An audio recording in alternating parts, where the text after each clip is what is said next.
through our chiefs tufanye public participation. Kama tunaweza weka cabros hapa, hizi tunaita recall hapa katika town hapa hii area ya Nyankongo, tuweze kuwawekea cabros in those areas ili area hii yetu iweze kung'aa.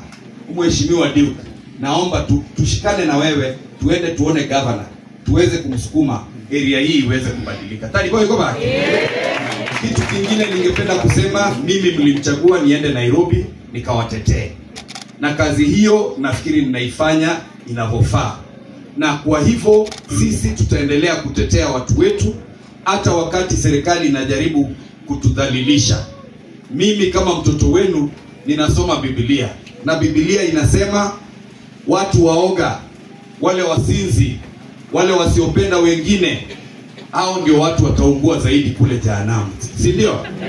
Lakini mimi mlinichagua, mimi ni shupavu, sina uoga, sababu Mwenyezi Mungu amenipatia hiyo courage. Na ndio sababu leo hii sisi tumekuja kuambia President William Ruto ambaye tunamheshimu, Mr. President, we genuinely supported you to become the president of this nation, to transform the lives of people. You said you would lift us from bottom and bring us to the top. You said you would change and improve higher education. You said you're bringing a social health, universal health care.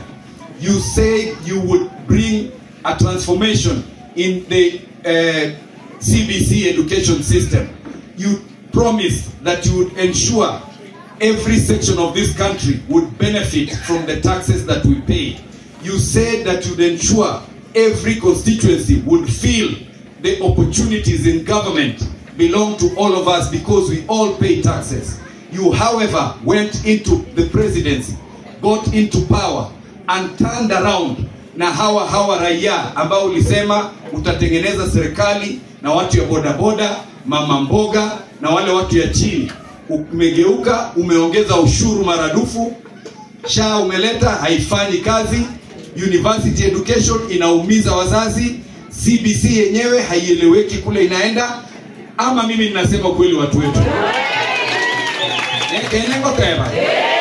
Na ndio sababu leo ninasema hivi, sisi kama jamii tumeungana na tumeamua namna hii. Sisi tunampatia William Ruto nafasi aweze kufanya kazi. Miaka hii 2 aweze kubadilisha vile mambo yanaenda katika serikali. Pengine tunaweza kumfikiria. Lakini kwa sasa pia sisi tuna kijana wa hapa nyumbani ambaye tunampaka mafuta, kijana amesoma, kijana anaweza kutogoria macho, angalie Ruto.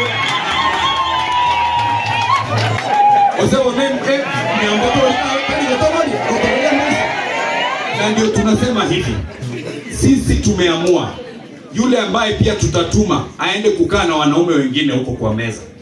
Wakigawa Kenya pia yeye yuko hapo, either kama president ama vice president. Pengine watashikana na Kalonzo, sababu wacha niwaambie, huyo jamaa aliwaambia hapo, amewaambia kutoka kule Mount Kenya wameamua ni Matiang'i. Watu pande ya Western wameamua wanatupatia. Coast wamekubali. Wewe ni nani hapa Kisii kuja kupinga mambo ya Matiang'i? Ninyalekane. Ndio sisi tunamwambia Dr. William Ruto with utmost respect, we appreciate that you want to run for another term, but you're confusing the nation. We gave you an opportunity to serve, but you've been unable, and that is why you are running around looking for the opposition to ensure you get to finish this term, and we are going to support you.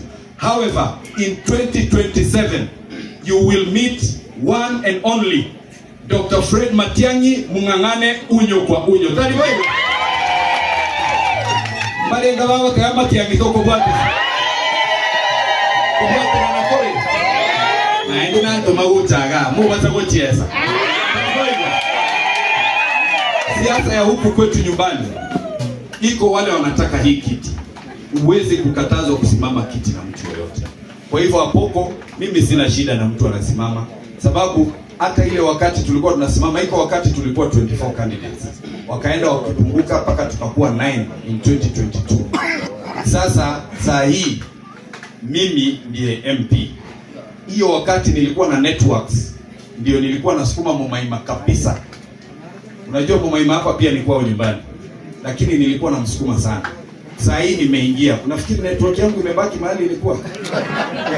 Intie tiale mono. Hiyo ni one. Number 2, ile kazi ninafanya, ujenzi wa makanisa yetu ya SDA, ya Catholic, Pentecostal, tuna support watoto wanasoma, basari kila mtu anapata. Barabara yetu tunatengeneza, shule zetu unaona zimeanza kung'aa, na urafiki tunaendelea kutengeneza, na tunaleta watu kama hao kutusupport. Kimurote mbate banyale. Na unajua mimi ninatuoma. Unajua kutuoma ni nini? Unajua mkipeleka ile bullfighting vile zinagongana, hiyo mimi ndio huyo ninaitwa Mr. Tuoma hapa Kisii. Mimi ninaambia wale wanasimama, simama kiti, tuheshimiane.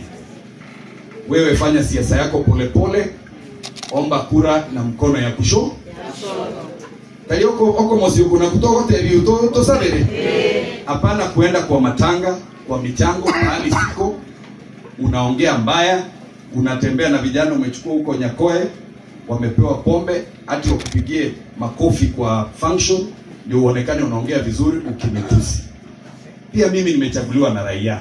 Nikianza kupanga ni wanyamazishe. Si mimi niko na kakitu kwa mfuko naweza pata nimewafanya vibaya. Lakini nataka tufanye siasa taratibu. Na Mugambi